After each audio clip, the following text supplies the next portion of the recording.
পাত থেকেৰা হালধি আদিৰে থলুৱা শিপিনীৰ গামোচাৰো বাঢ়িছে চাহিদা। অসমীয়া নৱবৰ্ষত জ্যেষ্ঠজনক বস্ত্ৰদান কৰি সেৱা কৰা, নতুন কাপোৰ পিন্ধা পৰম্পৰা ৰক্ষা কৰি কাপোৰৰ বজাৰত ভিৰ কৰিছে অসমীয়াই।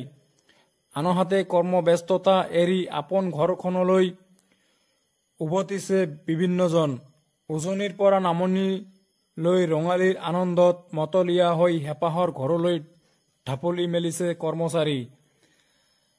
যান্ত্ৰিকতাৰ আঁৰত হেৰাই যোৱা আন্তৰিকতা যেন ৰঙালীয়ে আদৰি আনিছে। পৰৱৰ্তী খবৰ, মৰ্মান্তিক উৰুকাৰ পুৱাই শোকাবহ ৰেল দুৰ্ঘটনাত প্ৰতিদিনৰ গাড়ী চালকৰ আকস্মিক মৃত্যু। উৰুকাৰ পুৱাই শোকাবহ ৰেল দুৰ্ঘটনাত প্ৰতিদিনৰ গাড়ী চালকৰ আকস্মিক মৃত্যু। ৰঙালী বিহুৰ প্ৰাকক্ষণত অসমীয়া প্ৰতিদিনৰ এগৰাকী গাড়ী চালকৰ লখিমপুৰৰ পৰা ট্ৰেইনেৰে গুৱাহাটীলৈ আহি থকা অৱস্থাত আজি কাহিলীপুৱা গহপুৰ আৰু বিশ্বনাথ চাৰিআলিৰ মাজত দুৰ্ভাগ্যজনকভাৱে বিদ্যুতৰ খুঁটাত আঘাতপ্ৰাপ্ত হৈ শোকাবহভাৱে মৃত্যু হয়। তেওঁৰ সহযোগী নিৰ্মলসহ গাড়ী চালক অৰবিন্দ বড়োৱে নতুনকৈ ক্ৰয় কৰা এখন বাহন লখিমপুৰ সংস্কৰণৰ কাৰ্যালয়ত জমা দি নিশা ট্ৰেইনেৰে গুৱাহাটীলৈ উভতিছিল। দুয়ো ট্ৰেইনত শুই থকা সময়তে ট্ৰেইনখন গহপুৰ ষ্টেচন পায়। ষ্টেচনৰ পৰা ট্ৰেইনখন ওলোৱাৰ সময়তে সাৰ পাই ডবাৰ বাওঁহাতৰ দুৱাৰমুখলৈ আহি চকুত পানী মাৰি পুৱাৰ বতাহজাক ল'ব খোজোতেই দুৱাৰমুখৰ ফুটষ্টেপৰ পৰা তেওঁ সৰি পৰে। দুৰ্ভাগ্যবশতঃ বিদ্যুৎ পৰিবাহী খুঁটাত আঘাতপ্ৰাপ্ত হৈ অৰবিন্দ ৰেলৰ দাঁতিৰ বননিৰ মাজত সুলকি পৰে। আকস্মিক এই ঘটনাৰ সময়তে সাৰ পোৱা নিৰ্মল ৰয়ে কৰ্তব্যবিমূঢ় হৈ ট্ৰেইনত থকা RPFৰ দলক খবৰটো দিয়ে যদিও তেওঁলোকে বিশ্বনাথ চাৰিআলি আৰু গহপুৰত বিষয়টো ফোনেৰে অৱগত কৰি বিশ্বনাথ চাৰিআলি ষ্টেচনত ৰোৱাৰ পাছতহে মানুহজনৰ বিচাৰ কৰা হ'ব বুলি নিৰ্মলক অৱগত কৰে। পৰৱৰ্তী খবৰ, দুৰ্বৃত্তৰ গুলীত নিহত ডেভিড চাংগা নামৰ এজন যুৱক। দুৰ্বৃত্তৰ গুলীত নিহত ডেভিড চাংগা নামৰ এজন যুৱক। ৰঙাপৰাৰ কলনী চাহ বাগিচাত সংঘটিত হল জঘন্য হত্যাকাণ্ড। জয়গুৰু মন্দিৰৰ সন্মুখত বাগিচাখনৰ এজন যুৱকক গুলীয়াই হত্যা। নিহত যুৱকজনৰ নাম ডেভিড চাংগা। কলনী চাহ বাগিচাৰ হস্পিটাল লাইনত ঘৰ ডেভিডৰ। নিশা প্ৰায় 12:30 মান বজাত সংঘটিত হয় ঘটনাটো। ওচৰৰ এগৰাকী মহিলাই নিশা শুনিছিল গুলীৰ শব্দ। ঘটনাস্থলীৰ পৰা উদ্ধাৰ হয় এটা খালী কাৰ্টিজ। ঘটনাস্থলীত ৰঙাপৰা আৰক্ষী উপস্থিত হৈ আৰম্ভ কৰিছে তদন্ত। ডেভিড চাংগাৰ মৃতদেহ উদ্ধাৰ কৰি মৰণোত্তৰ পৰীক্ষাৰ বাবে প্ৰেৰণ কৰা হয়। পৰৱৰ্তী খবৰ, ক্ষমতাৰ খক। কলিয়াবৰত বিজেপি নেতাই জালিয়াতিৰে মনোনয়ন পত্ৰ দাখিল কৰিলে পত্নীৰ। কলিয়াবৰত বিজেপি নেতাই জালিয়াতিৰে মনোনয়ন পত্ৰ দাখিল কৰিলে পত্নীৰ। ক্ষমতাৰ খকত মিথ্যাচাৰেৰে জালিয়াতিৰ আশ্ৰয় লৈ পত্নীক জনপ্ৰতিনিধি বনোৱাৰ কুচকাৱাজ চলোৱা এগৰাকী বিজেপি নেতাৰ কৰ্মক লৈ সম্প্ৰতি কলিয়াবৰত ব্যাপক চৰ্চা চলিছে।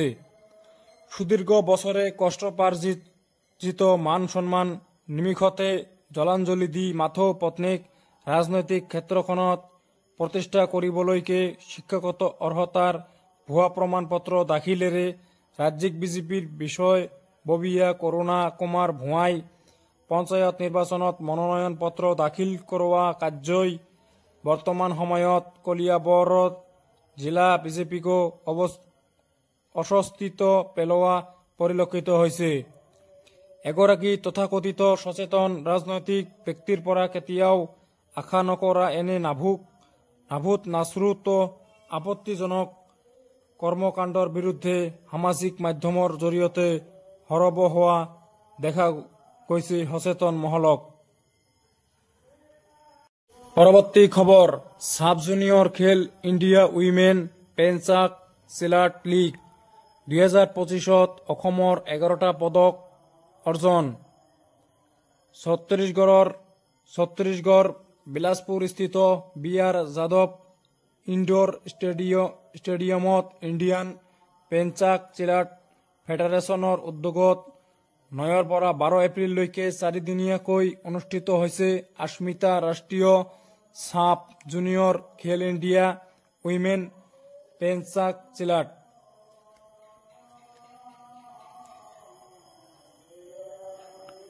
লীগ 2025 এই প্ৰতিযোগিতাত অসমক প্ৰতিনিধিত্ব কৰা বিভিন্ন জিলাৰ মহিলা পেঞ্চাক চিলাট খেলুৱৈয়ে পদক অৰ্জন কৰি ৰাজ্যলৈ গৌৰৱ কঢ়িয়াই আনিছে।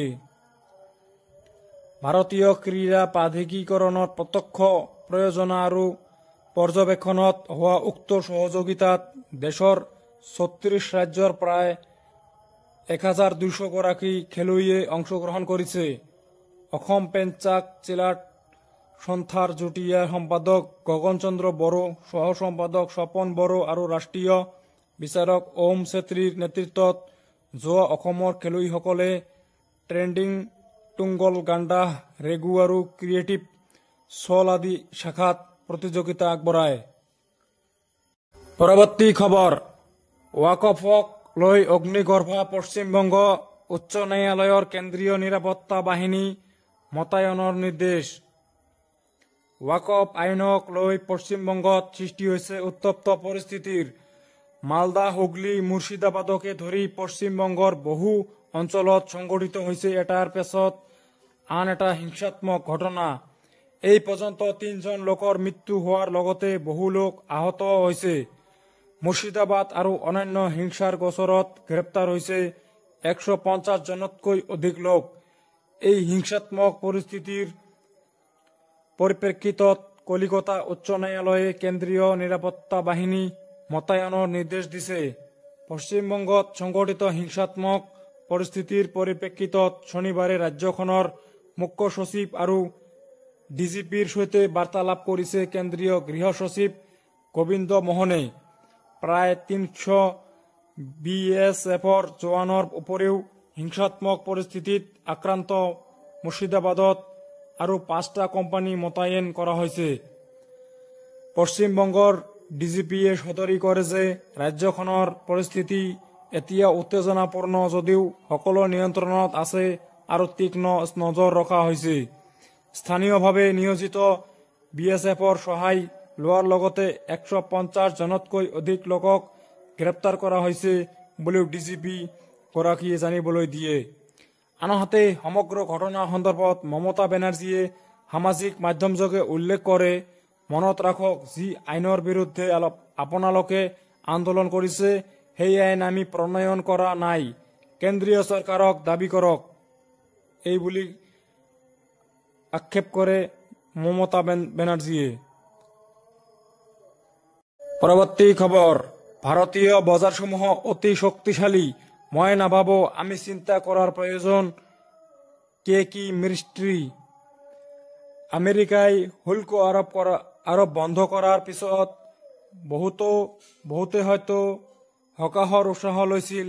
সম্প্ৰতি বিশ্বৰ বজাৰত আগতীয়া মন্দাৱস্থাৰ আশংকাৰ পৰা বিৰতি পাইছে যদিও HDFC বেংককে ধৰি কেইবাটাও আগশাৰীৰ প্ৰতিষ্ঠানৰ বৰ্ডত বহি থকা প্ৰবীণ বেংকাৰ কেকি মিস্ত্ৰীয়ে বাণিজ্য শুল্ক সম্পৰ্কে আলোচনা কৰাৰ সময়ত ভাৰতৰ পক্ষত চলি থকা কাৰকসমূহৰ কথা আঙুলিয়াই দিয়ে।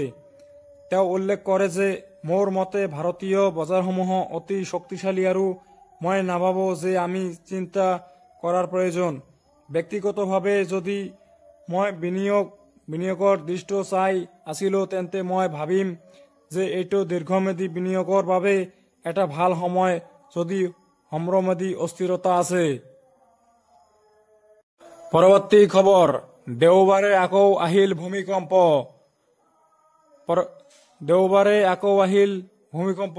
অৰ্থাৎ আজি আকৌ ভূমিকম্প আহিছে বুলি এটাৰ পাছত এটা ভূমিকম্পই কপাই তুলিছে ধৰণী।